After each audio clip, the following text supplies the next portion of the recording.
The day is September 2nd, 2024.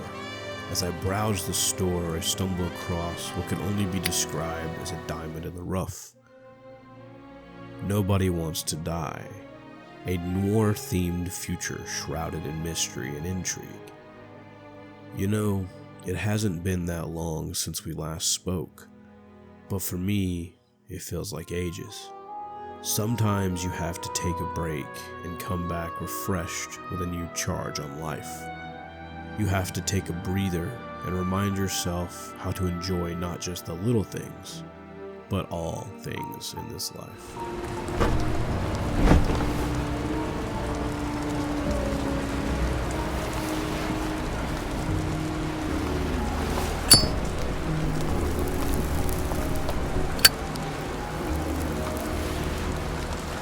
I miss this sight. In the first days after changing into this shell, the shakes were so bad I couldn't come out here. Take your time with life, passion, video games, film, or anything you choose to do with your time. Because as long as you're not taking it for granted, then it was all worth it. Nobody wants to die, but most of us dream of electric sheep and some semblance of a happy and healthy life. In our pursuit of happiness, we often forget to live our lives while we have time. Instead, we wish it all away for more until we look back one day and think, why didn't I enjoy life? And take chances on the things that meant the most to me. Don't look back at what could be. Instead, look forward at what will be as you take chances and live the way you see fit. That's the way it should be.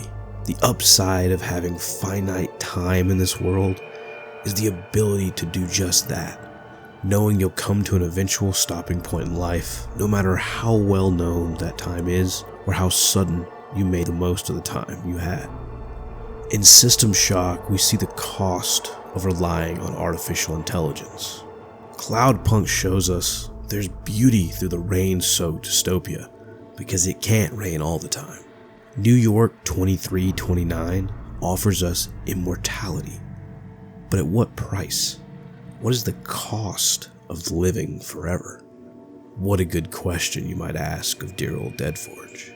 And I hope to have an answer. So here's the downside of immortality and the mental toll you must endure for such an unnecessary luxury. The sun turned out to be the price for immortality. Nobody remembers when we lost sight of it. A cigar worth 3 salaries of mine tastes best when it's free. Real tobacco tastes real good, with the bitter taste of everything we've lost. What we get is fake views, fake smells, the fake food, fake hope for rats locked in an ever tighter cage. The cyberpunk dystopian nightmare and the beauty in its many offerings of perceived freedom are a story as old as time. The idea of living in a world far from your own, or potentially closer than you may know, is such an enticing bit of fiction.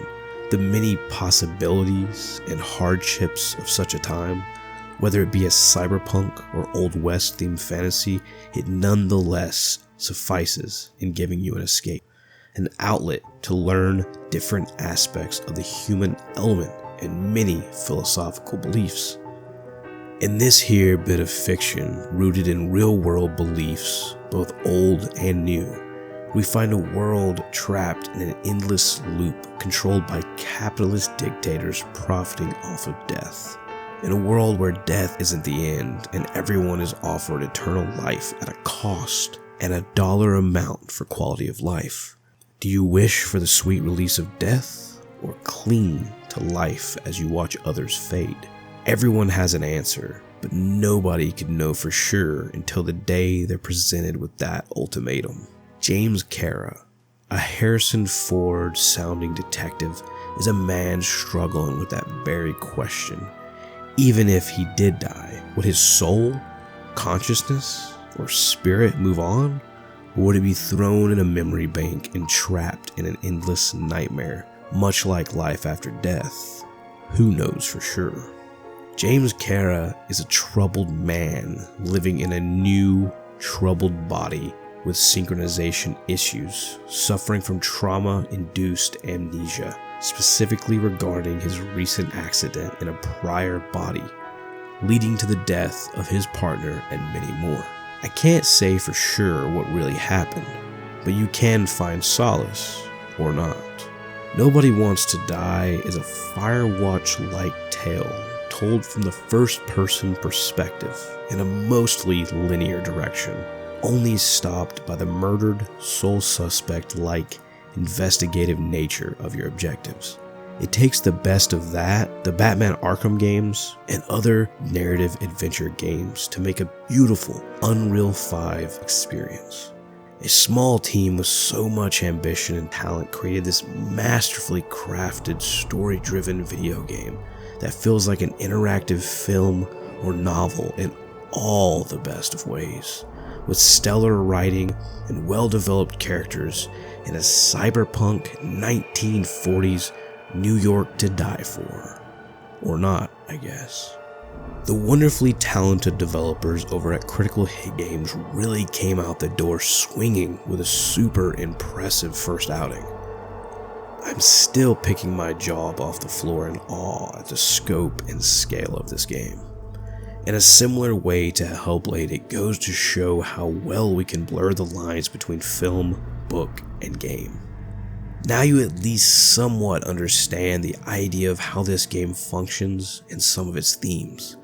The idea of immortality and its many caveats are something everyone has thought about at least once in their life. And we like to delve into it with tall tales like the Fountain of Youth, discovered by Ponce de Leon, that keeps you young forever, or in other words, immortal.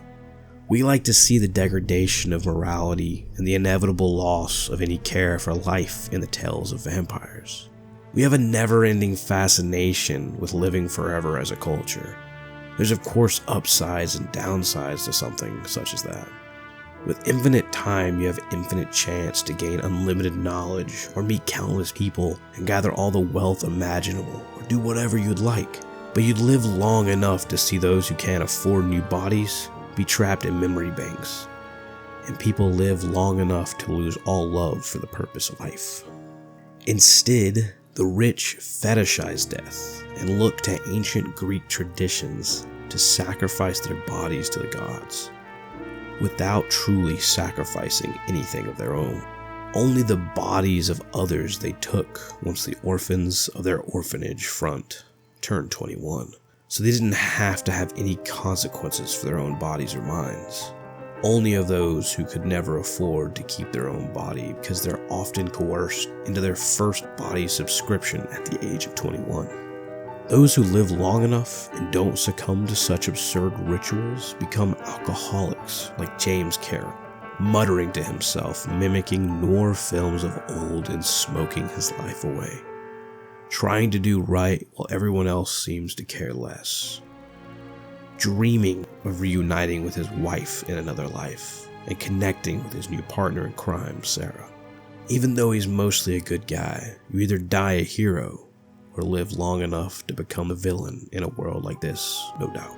Desynchronize him. Buy some time for the poor people. How? This is just his corpse. It's cold. The guy no longer feels anything. Shoot him through his Icarite. He'll suffer in his new body. And more importantly, he won't introduce more body taxes so soon. It will take months, maybe years, before he gets back on his feet. You gave time to people who really need it.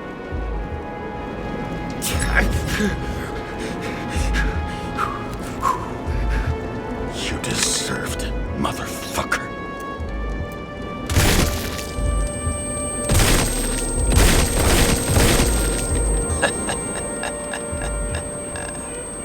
Good. Very good. I believe Detective Kara shows the good and the bad of living forever. He's in his third body at this point, and the most recent body is barely holding on with so many issues. And if he doesn't pop pills, he'll desync, which could mean death and the possibility of no longer affording life. He still has hope for the world, yet he drinks heavily and sees very little light within it. Sarah is one of the few people seemingly not corrupted by the world's way of doing things yet, as she is still young. She brings a light into his life and offers a new perspective he had almost lost sight of. She came along at the right time to illuminate the way, right when he was about to fall in darkness. The capitalist world, controlled by the elite, and your well-being, quality of life, largely determined at the behest of those with power beyond your own, is a reflection of our modern world, only structured ever so slightly from a different perspective. It gives a different way to process what you've potentially already experienced through poor healthcare and government. James Kara and any other person in the real world or the fictional New York 2329 have a choice. And that choice may be hard, but at the end of the day, James Kara had to face his own fears, memories, and transgressions on his own terms, as any person should for the betterment of the self and for those you care about. In a world where you don't own your own body, and a substance known as Icarite can carry your consciousness from body to body due to bills being passed like the Declaration of Immortality. He was there. That's his signature. And look what happened to him. And the many unholy acts of Mr. Green due to his wife's permanent death, at this point, all you have are your choices. After 100 years, desync becomes very common. So you must take a medication called ambrosia, which just so happens to be the nectar of the gods in Greek mythology. And there's an ever-present symbol plastered in almost every location you visit, and being a part of the poison vial you take at one point is a symbol of the Ouroboros, which just goes to show this society's fascination with the Greek view of life and death. Obsession over life, death losing all meaning, and little consequence for your decisions is a world that has lost its way. We can't really die because we must hold on forever. But that's the downside of it all.